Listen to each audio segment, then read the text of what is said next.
İstanbul, İstanbul. Yallah hedek masları kısmet nasip inşallah. Hele mektep Müslüm Hacı. Evet gidiyor yallah Hacı. İstanbul var, İstanbul, Bursa, Ankara, İstanbul. Daha sonra bir hafta sonra gel sana 75. Ataya, ataya, ataya, ataya, ataya, ataya.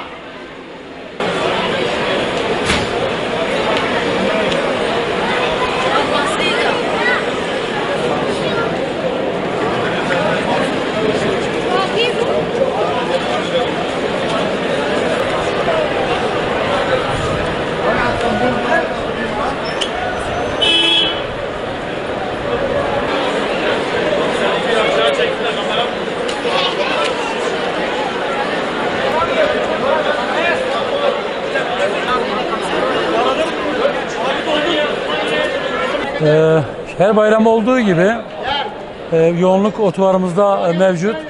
Tabii ki bu yoğunluğa okulların açılması da eklendi. Okulların açılması da eklenmesiyle çok kalabalık bir şey yaşıyoruz, dönem yaşıyoruz. Pazartesi günü tabii ki okullar açılıyor, diğer resmi kurumlarımız açılıyor. Onun için çok ciddi manada yoğunluk var.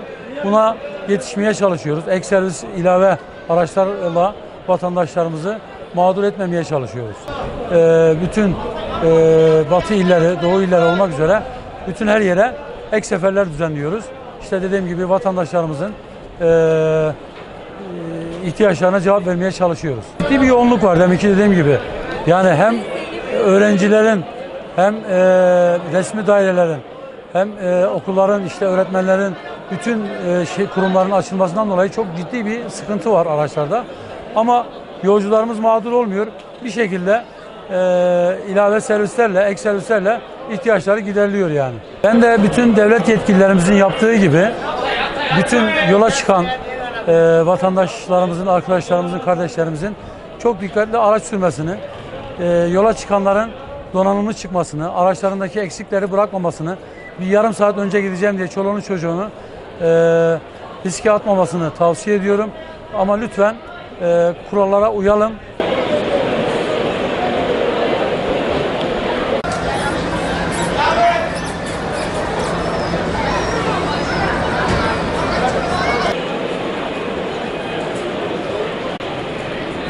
Ataya, ataya, ataya.